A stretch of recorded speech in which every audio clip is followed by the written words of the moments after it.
My hair is a mess. People love attaching themselves to others in an incredibly unhealthy way. Now, I'm not talking about in the terms of like physical relationships. I'm talking about in an obsessive way, almost stalking. I'm pretty sure everyone on the planet has like one celebrity that they love and probably had a crush on at some point. And usually for most normal people, it does just end there. Like, you know, you have a crush on them. Maybe you draw some fan art of them or something. Maybe a bit of fan fiction. So I recently did a poll on Twitter asking what kind of video would you like to see next? A CSGO video or a gay fanfiction? Pyrro Lovable, Pyrocynical, the rising British YouTuber, was walking down to his house after a day at work. He fiddled with his keys when he got to the door, and Batman was walking past him. As Batman saw Pyrro, he decided to slowly walk towards him and wrapped his arms around Pyrro's waist. Pyrro let out his adorable little British giggle. But that's it. It's over. Unfortunately, though, when you're in the spotlight, there is a high chance that you get some real creeps and weirdos that show up. You know, pushing that line of what's acceptable a little bit too far. Now, sometimes this can end up being harmless. Like, for example, this guy on Twitter who makes cutouts of hundreds and hundreds of VTubers.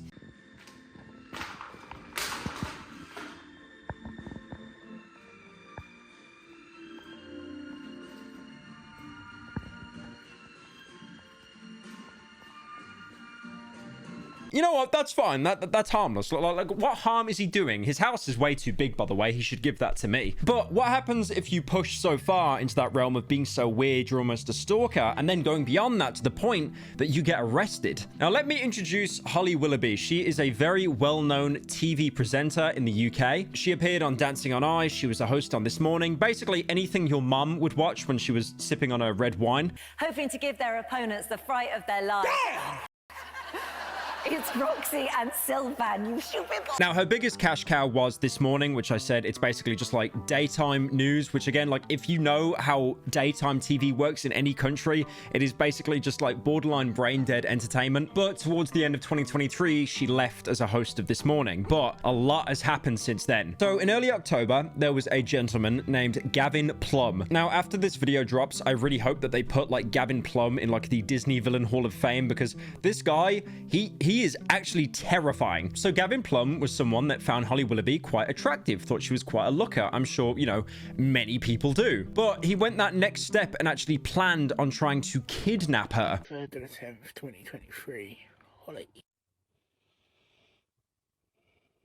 Hands and ankle shackles, ring and ball gag, 3 lots of rope, metal cable ties, 2 sets of handcuffs, 1 set of ankle. And then in that video, like I've just shown, you can see like a bunch of bondage gear as well. He also had plans to do the birds and the bees with her without her consent, and then also game ending her. I hate so much I have to use this terminology, but if I said the actual words, this video would be age restricted. On top of that as well, as a major backup plan, Gavin apparently had an accomplice, a hitman that he hired from the US. Now, I'm not sure if the hitman was actually a real person, because I think it's been proven a lot online. You know, if you go onto the dark web and you try and hire like a hitman, it's basically just a bit where it's people that will just like steal your money. I'm not saying that there aren't people out there that will be contracted to game end someone else, but I just feel that Gavin Plum probably wasn't really intelligent enough to contact a legitimate hitman. Again, it's probably the scene in Breaking Bad where they're just basically shining laser pens on people. Now, Gavin Plum is a man who's a father of 2. The fact that he's a father just absolutely astounds me, but he's most known for doing security work, which I think is like the biggest irony. Like, you're working as a security guard to protect places or maybe even people, and then you're trying to kidnap a UK TV presenter. Also, it came out in a report that he's housebound. That could be from choice, from his like inability to work, or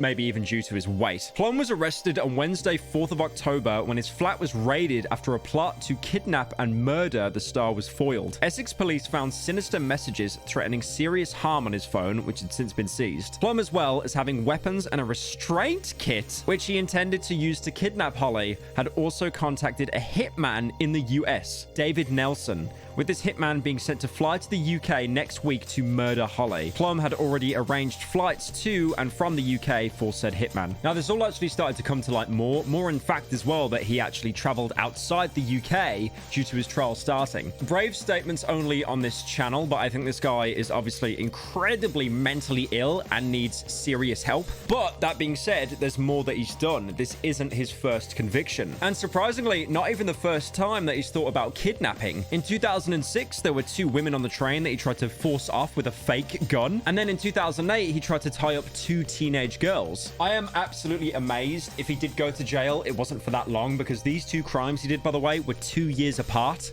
So I assume after, you know, pulling out a fake gun, it's like, oh, I mean, it's blue.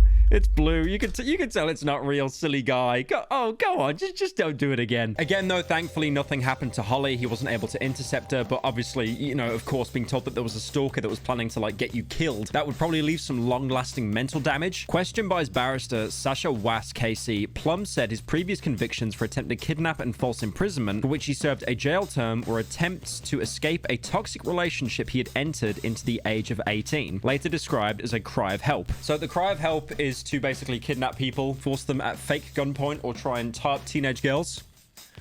Okay, I would not say that's a cry of help. In 2006, he tried to force 2 women off a train using a fake gun and a threatening note. In 2008, attempted to tie up 2 teenage girls in a Woolworths stock room. That just shows how old that story is, by the way, because Woolworths in the UK just does not exist anymore, and it hasn't for, I think, like the past, 10 years or so. Turning to his previous convictions, he had had a stewardess fantasy at the time of attempting to kidnap 2 female cabin crew members from separate trains in August 2006. He told the court that he wanted to be jailed to escape a relationship with a woman with whom he would later father children. For me, it was my only option. Being in the relationship I was in, it was toxic, I was extremely young, and I needed to get out, he told the court. It was going to get me caught, it was going to get me incarcerated. Now, he tries to play off the entire situation like, oh, it was all in my head. I was in a dark place. I mean, if anything, it almost kind of reads like a YouTuber apology. You know, it's like, oh, I was in a dark place. My headspace wasn't there. I've made a severe and continuous lapse in my judgment, and I don't expect to be forgiven. But then also acting like it was a fantasy, like nothing was ever going to happen to this girl. And also the fact that he was like an average guy that was just thinking about her like 4 to 5 to 6 to 7 to 8 to 9 times a day. I mean, I'll be honest, my takeaway from this, he was just incredibly chronically online, and there are many people that do this, that like obsess and stalk over like celebs. I mean, surely we've all had a little gooning session with the boys.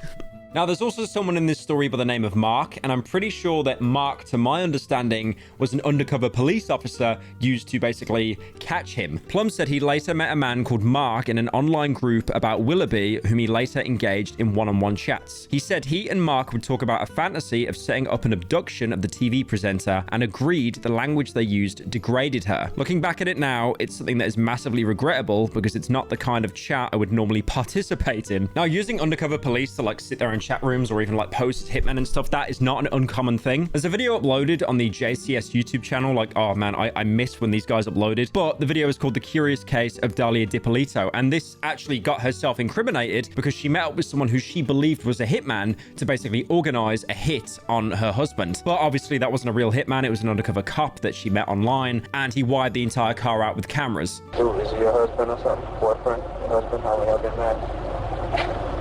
No, for real, because the thing is, you know, just want to make sure that, you know, this what you want. Sure you want to kill this dude.